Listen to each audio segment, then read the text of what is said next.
Hey golfers, welcome to Swing Pros Atlanta's private lesson bay. This is the first of many training aid review videos I want to do with you guys. I'll start with the LagShot, but I'm open to different ideas. If you guys have seen stuff online we can look at. We've got a bunch of training aids here that I'm going to do just so that when you come in and practice, you're familiar with how to use them.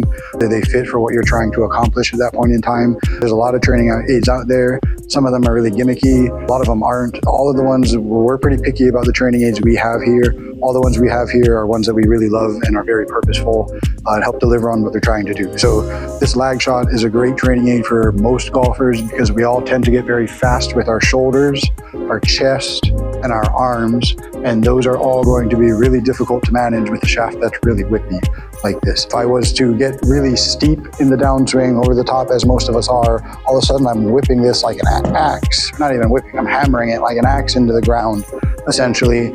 I don't have a whole lot of room for error in terms of how far I get my hands ahead of the golf ball. It's gonna leave me a lot of push slices, which is exaggerated like this. So we'll talk through a couple of swings with it. Like I said earlier, I love it because it makes the club head feel so much heavier. One of the things we talk about with a lot of clients is in the transition, waiting on the weight of the golf club to change directions and not getting to the top and forcing it to change directions. And so again, if I force this one to change directions and yank it with my arms, the club face is going to end up so far wide open that I'm going to hit a lot of slices with it. So we'll talk about how I can manage it. The other thing we're going to try and do is talk about how we can maybe band-aid some of my setup stuff to make some of the training aids easier to feel the exaggerated sensations I'm trying to go after. And so let's dive into a couple swings. I'm going to hit the first few off of a little disc like this, which is basically taking one of those tees and putting it into the ground up to the top. I often recommend practicing like that, especially if you're in a spot where there's it's not great grass. Take out that variable if you can, especially if you're trying to learn something new and see if you're doing it right or wrong, because you don't want your brain telling you're doing it wrong when it's only because of a bad lie. So if you can eliminate that, eliminate it. All right, here at our driving range, we've got no target set. Actually, break. I'm gonna set a target.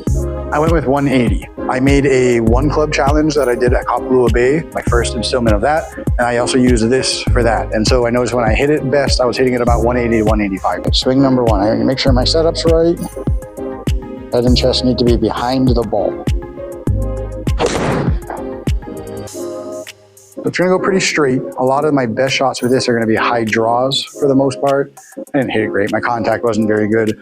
I definitely, if I was to go back and look at that, I came too far from the inside, so I definitely yanked it with my arms a little bit. One of the things that I think helps a lot of our clients with this training aid is we talk a lot in the setup of having the head and chest back, maybe feeling if there's a laser. Here it's pointed behind the ball, but on the target line, not back here or anything crazy like that. Behind the ball on the target line, that becomes more progressive as the club gets longer. This is a 7-iron, so I'm doing everything pretty much to neutral for the most part. So that was my first swing. I hit it fat, so first thing I should suspect in that situation is I probably didn't really use my legs very much. So I wouldn't imagine my legs are terribly warm yet. So I'm gonna do everything the same, but I'm gonna try and push into the ground a little better this time.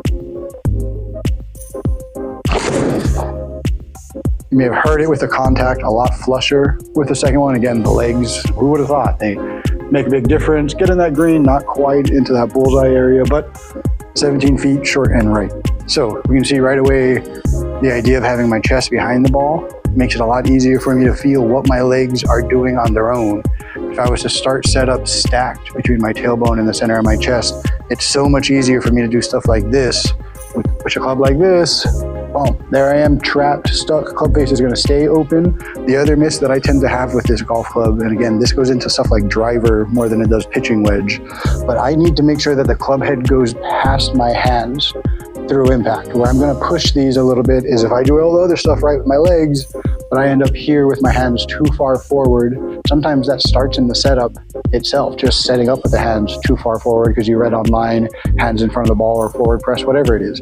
That's great and all, but it's almost like if you just let the club sit on the ground, it's built to have forward press. Then I just put my hands on it. Barely different from my impact. My impact, they're a few degrees further forward, but if I go like that, again, I'm pushing that every time, unless I flip my hands and hook it left. Chin up.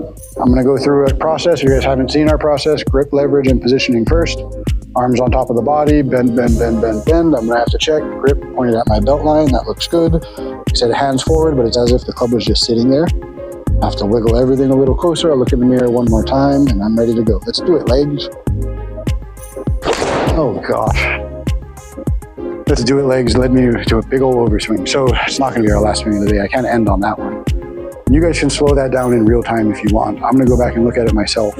We were just talking about the impact position a second ago. I went from address into impact, which is a drill Kevin par 7 with mulligan does with a lot of people. Address to impact. See how the center of my chest is still behind it? This was because of thousands of swings. I felt as though my chest was here, it was down closer to my toes as opposed to behind the golf ball. And that led to the club face having to be open. Again, unless I do something crazy like flip my hands, which I don't want to be doing. I'm okay with pushing that, but I need to know why I push that. And that starts with feels. That's why we do stuff like the address to impact drill. And so many people get so much success out of it because it's like, oh, that's what impact is supposed to feel like. So to end on a good one here, I'm going to set myself kind of an address to impact. Matt Wolf does this. Phil Mickelson has something very similar to it. A lot of the best players in the world have at least a little forward press to start their golf swing, get a little momentum, and then start the backswing. And so we're going to do something very similar to that, but we're going to exaggerate it closer to like what Matt Wolf does. All right, look at my process. My grip out, I like that. It gets a little more width to my stance this time to help me not thin it. And now we're going to go impact.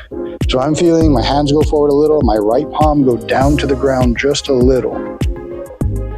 And then we're going to just recreate that.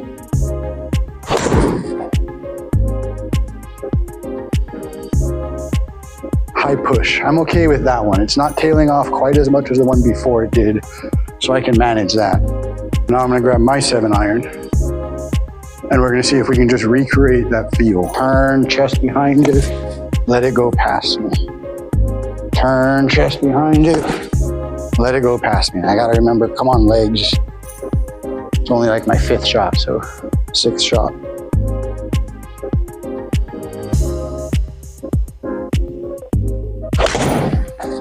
Should be that high draw, yep. That I was looking for out of the lag shot. I hit my 7-iron a little further than I do that, but I think it's almost gonna land on the line, which again, I just have to find the feel, and then step in with my club. When I'm using a great training aid, it's great to get good at using it, but don't hit more than 3 or 4 shots in a row with it before you go back to your 7-iron, your 5-iron, and get comfortable trying to recreate it until you can't feel it anymore, and then go back to the training aid. It might be 3 with the training aid, 6 with your club, 3 and 3, but don't make it 15 with the training aid, 2 with your club, because we need to be able to reproduce what we're doing. Thank you guys for watching. I hope you enjoyed that. Let me know what training aids you want to see next.